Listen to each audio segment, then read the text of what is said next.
Hi everyone, my name is Victor and I'm one of the authors of Technique.com.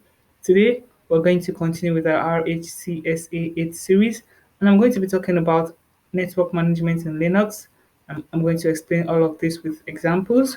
Alright, so before we read at 7, the only service that is used to manage network in Linux is the network service, which is also called the network script. All right. So when Red Hat 7 was introduced, another service was also introduced with System D that is used to manage network called the Network Manager Service. Before the introduction of Network Manager Service, if you want to do some configuration, say for example, you want to configure a manual IP address, all right, you would need to go to the NIC configuration file to do, some scripting activities. But from Red Hat 7, you do not need to do all of that anymore with Network Manager. So it's been introduced to eradicate the fact that you would need to, know how to do all of the scripting things before you can configure your network. All right.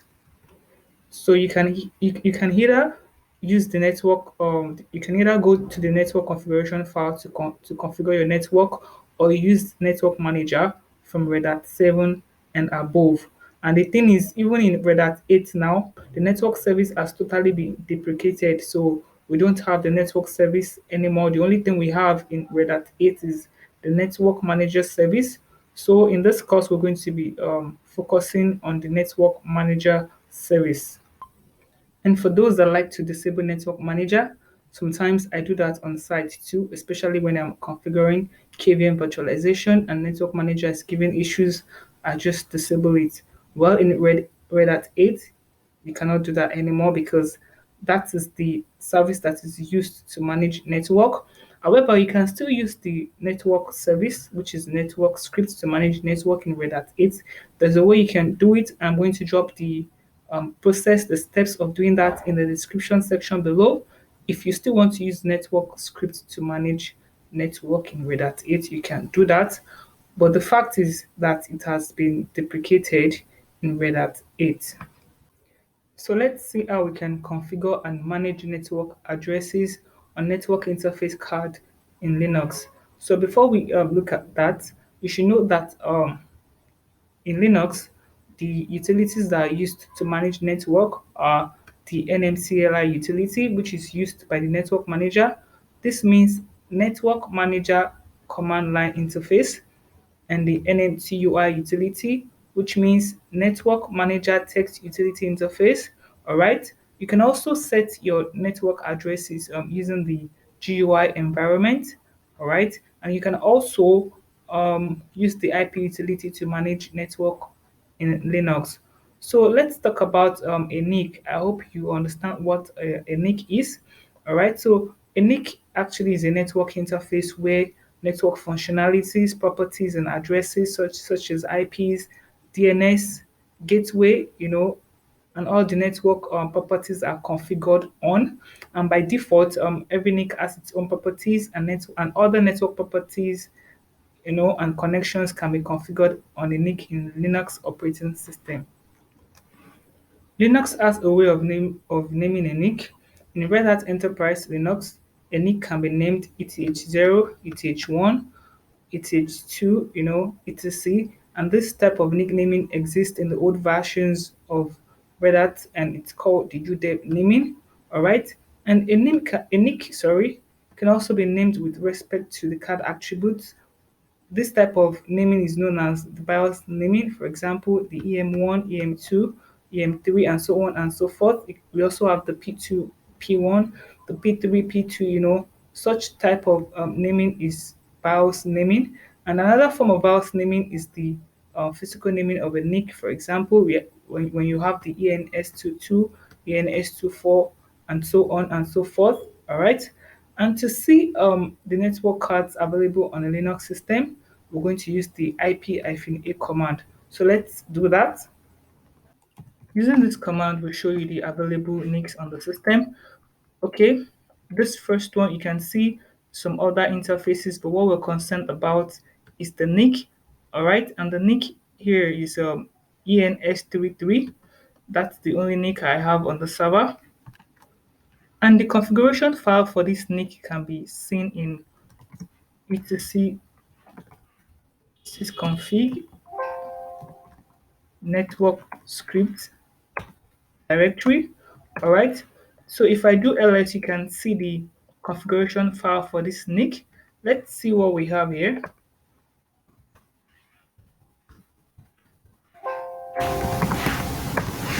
All right, you can see the parameters in this file. Let's get to understand the basic parameters.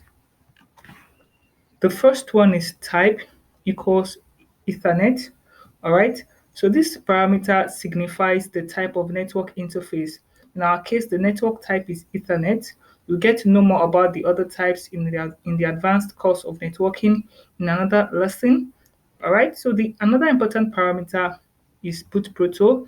So boot proto has a value to be DHCP. All right, this parameter signifies that the IP should be obtained from the DHCP server. All right, if you want to set, if you want the IP to be obtained manually, or sorry, if you want to set an IP manually, right, you're going to set this to be none, right? This can be none. And also, if you want to use a bootstrap protocol, this can be set to boot TP. Well, you don't need that for the basic RHCSA course. All right. So another important parameter you should know about is the def route parameter, which means that the default route should be yes. This value can be nullified by setting it to be no. All right. So the next important parameter here is, let me see. All right, name equals ENS33. So this signifies the connection name. All right, in our case, the connection name is ENS33.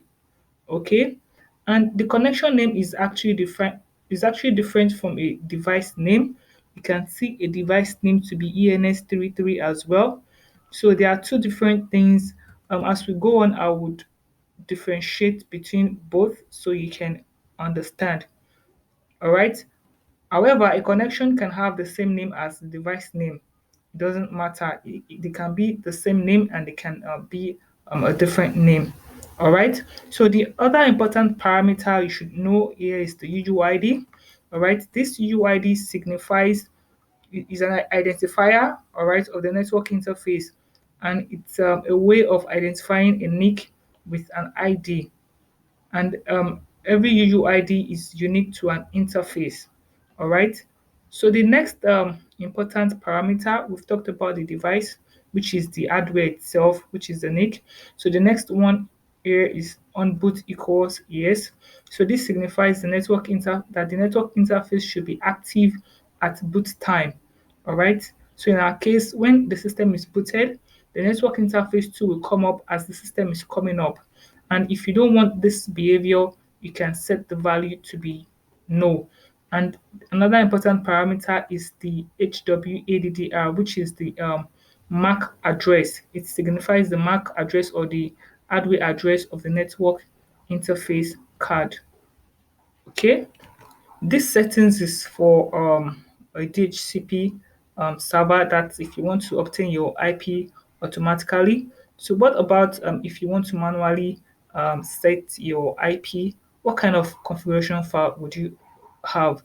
So I'm just going to show you an example of how it's going to be so that I can explain the basic parameters. So let's clear the screen.